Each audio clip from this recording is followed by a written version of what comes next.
శ్రీరామ జయం. సత్య చంద్రశేఖరేంద్ర సరస్వతి మహాస్వామి వారు కంచిపీఠం ఉత్తరాధికారి. వారి జన్మదినోత్సవం ఈనాటి విశేషం. సత్య చంద్రశేఖరేంద్ర సరస్వతి మహాస్వామి వారు కంచిపీఠానికి సంబంధించిన ఉత్తరాధికారి. నిండుకుండ తొణకదు, గంభీరం. సముద్ర ఇవ గాంభీర్యం.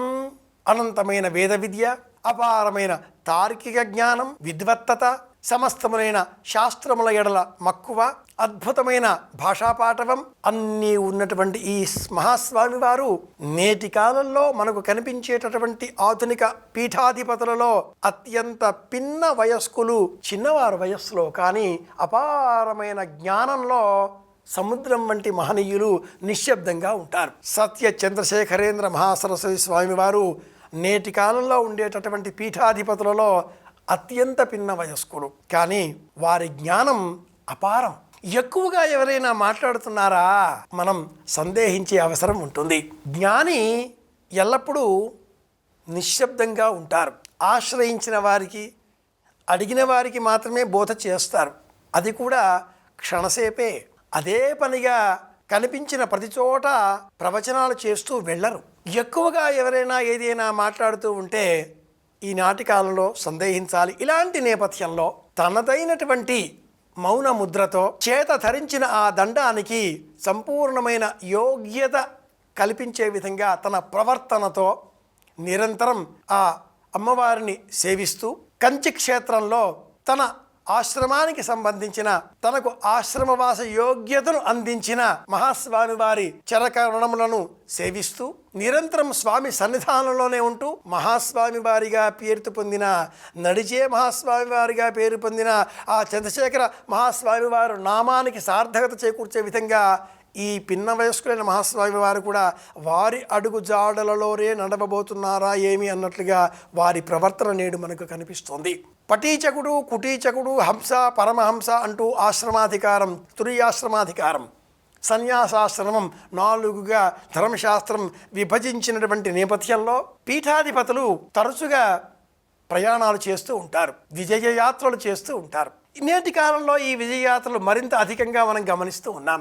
ఏ ప్రాంతానికి ఆ ప్రాంతం అని కాకుండా సమగ్ర భారతావనిని నాటి ఆదిశంకరులు ఏ విధంగా 32 ఏళ్ల ప్రాయంలోనే పలుమార్లు 3 సార్లు అంటుంది శంకర విజయం చేసి చతురామ్మనాయ పీఠాలను స్థాపించి నేటికి నద్వైతం అద్వైతం అనేటటువంటి ప్రచారాన్ని మన నోట పలికించే విధంగా పూర్తి చేసిన ఆదిశంకర అపరావతారం మళ్ళీ నేడు మనకి ఈ రూపంలో కనిపిస్తోంది.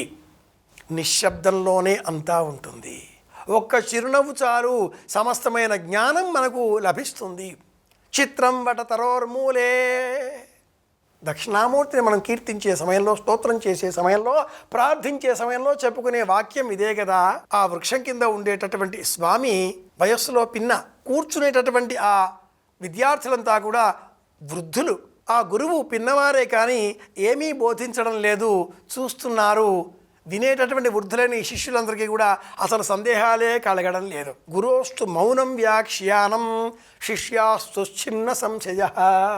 అటువంటి సత్య చంద్రశేఖరేంద్ర మహాసరస్వతి స్వామి వారిని వారి జన్మదినోత్సవ సందర్భంగా స్మరిస్తే చాలు, మనకు అఖండమైన జ్ఞానం లభించే విధంగా ఉండే ఆ స్వామి చిరునవ్వులను తలచుకుందాం. ఈశ్వరుడు ఎక్కడ ఉంటాడు? చిరునవ్వులో ఉంటాడు.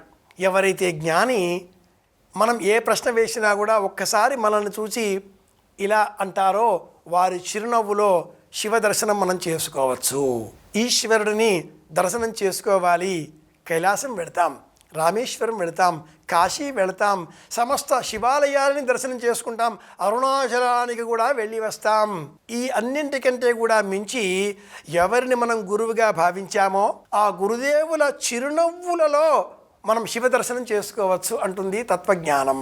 సోమవారం కనుక శివారాధన చేద్దాం. చంద్రశేఖరేంద్ర మహాస్వామి వారిని తలుచుకుందాం.